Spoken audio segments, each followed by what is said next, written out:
Welcome, beloved viewers, to Animal World, Our Co-Inhabitants. On today's program, we speak with accomplished vegan, veterinarian, and animal rights advocate, Dr. Armaiti May from Los Angeles, USA.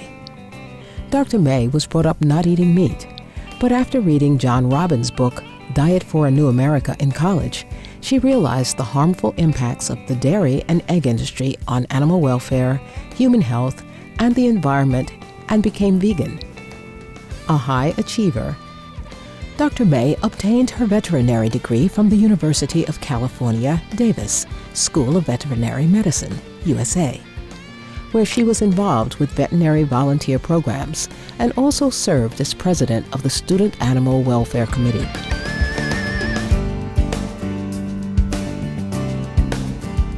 Currently, Dr. Armaiti May has her own practice, which is a house call service. She is a member of several veterinary medical associations, including the Association of Veterinarians for Animal Rights, the American Animal Hospital Association, and the American Holistic Veterinary Medical Association. She also serves on the board of directors for the United Animal Nations, a national animal advocacy organization. Now we present the first of our two-part interview with Dr. May.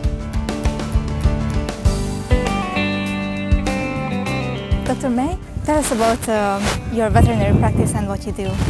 I've been a practicing veterinarian in the Los Angeles area for over 4 years now, working with dogs and cats mostly. I worked at a 24-hour emergency clinic for about 20 months, and after that I started a house call practice, which I've had for about 2 years now here in the west side of LA. I know that you're an ethical vegan as well, and in your veterinary practice you also take it very seriously. What is your philosophy? I do my best to minimize pain and alleviate suffering when I see it, and I try to promote compassion to all beings, not just dogs and cats, but farmed animals too. Do you recommend pets also to be vegan? Dogs can definitely thrive on a vegan diet, provided it's nutritionally balanced and complete. Cats also can be vegan, however, there are some special considerations that have to be taken into account. One being that since plant-based foods are naturally more alkaline than meat, their pH can become too alkaline, and specifically the urinary tract is vulnerable to crystal formation. Is there any steps to take to prevent that or lessen the chances for that? Ensuring enough water intake is important, and minimizing stress in the form of inadequate litter boxes if there are multiple cats in the house, or monitoring their urine output essentially, and if there are multiple cats that can be difficult to do sometimes.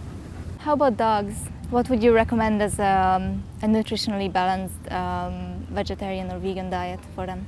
Well, there are a number of well-balanced vegetarian vegan dog foods on the market, such as V-dog food, which can be ordered online. In particular, dogs with skin allergies, they can have allergies to certain types of meat proteins, such as chicken and beef. And when they switch to a vegetarian diet, since it's devoid of those meat proteins, it actually improves their skin and coat health and makes them healthier overall. Would you recommend any homemade recipes, or is there any way to prepare a balanced diet for them at home? It can be done. It's a little bit more challenging because one has to ensure adequate variety and coverage of the various trace minerals and nutrients that are required.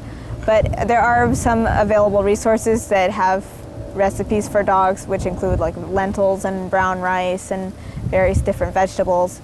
And you can certainly supplement a commercial dog food with home cooking as well. Regarding puppies, Dr. May suggests that raising them as vegetarians or vegans from an early age is not an issue.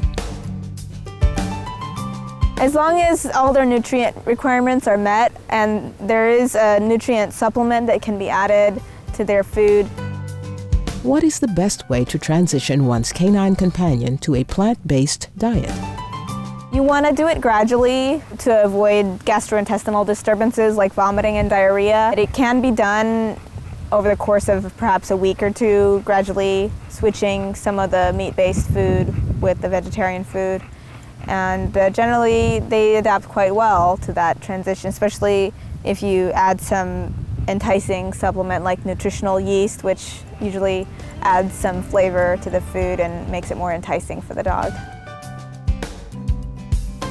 When we return, Dr. Armaiti May will share more of her expert advice about feeding our dog and cat friends a nutritionally sound diet.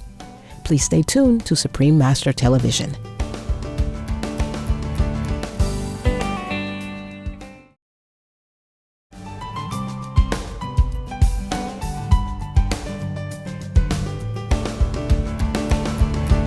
Welcome back to Animal World, Our Co-Inhabitants on Supreme Master Television. Dr. Armaiti May is a veterinarian who makes house calls in Los Angeles, USA. She now provides some advice about food types we should avoid giving to our dog companions. Certain things that should not be given include grapes, raisins, macadamia nuts, chocolate, and onions. In any form? Correct, because there have been stories of toxicity from grapes and raisins causing kidney failure. Onions, if fed in excessive amounts, can cause anemia in both dogs and cats. And chocolate, of course, in excessive amounts can also cause tremors, hyperexcitability, and vomiting.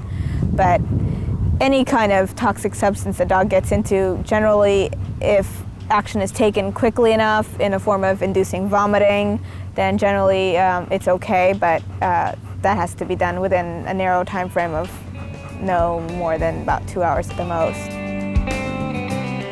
Dr. May explains why feeding your animal companion a meat-based diet is not in his or her best interest. Some of the ingredients in common commercial pet foods include toxic ingredients such as diseased body parts, including cancerous lesions, all types of chemicals, and even styrofoam packaging, which clearly would not be something that would go into the human food chain. And the meat that goes in is typically not of a grade that would be deemed fit for human consumption. So it's no wonder that we're seeing increased incidences in cancers and other degenerative diseases in our companion dogs and cats, with there being ample reason to suspect the pet foods are a factor in that increased incidence. So this goes into cat and dog foods as well? Yes. Whenever meat byproduct or meat meal is listed as an ingredient in any type of pet food, you can guarantee that all types of body parts that were not fit for human consumption, as well as diseased body parts, went into that. While in veterinary school, Dr. May was involved in organizing an alternative learning program for students to learn surgery. There has been a move to more progressive, humane methods of training veterinary students, which I've been a part of to some degree. As a vet student back in 2001, starting out at University of California, Davis, we had a program through a willed body donation program of donating cadavers of dogs and cats from people whose pets either died of natural causes or were euthanized for medical humane reasons. And then these cadavers were utilized in a surgery wet lab, which I helped to organize as part of the Student Animal Welfare Committee at UC Davis.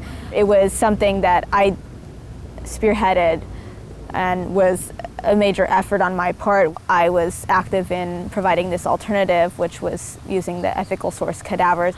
And also just the general trend is to, provide humane alternatives. They have spay-neuter surgeries that are done on animals who need the surgeries, who are then later adopted out into loving homes. And there's a great website, learningwithoutkilling.info, that has information on how to provide humane alternatives and how to work with your administration in getting them to utilize those alternatives. So I highly recommend that for someone who is in a science curriculum or some other course in which they are being asked to use animals in a way they find objectionable. Dr. May also generously volunteered her time while in school to help many animals. I went on rural area veterinary services trips where I did a lot of spays and neuters. The Rural Area Veterinary Services program is through the Humane Society of the United States, and they provide free sterilization surgeries, vaccines, and deworming treatments to rural communities in America and elsewhere around the world where people cannot afford a veterinarian or simply do not have a veterinarian to take their pets to. And I participated on several of these trips, including one to Guatemala for 2 weeks, in which we provided free care to the disadvantaged people's pets of those communities, including horses and dogs particularly. We sincerely thank Dr. May for enlightening us on various aspects of care of our animal companions, and we applaud her for being a true animal advocate by promoting humane alternatives for learning surgery in veterinary schools. Please join us tomorrow for part 2 of our program, where we'll join the caring Dr. May on a house call. For more information on Dr. May, please visit www.veganvet.net. Thank you for joining us today on Animal World, Our Co-Inhabitants. Enlightening entertainment is next, following noteworthy news. May all of Earth's inhabitants live in peace and harmony. For more details, please visit www.suprememastertv.com/AW.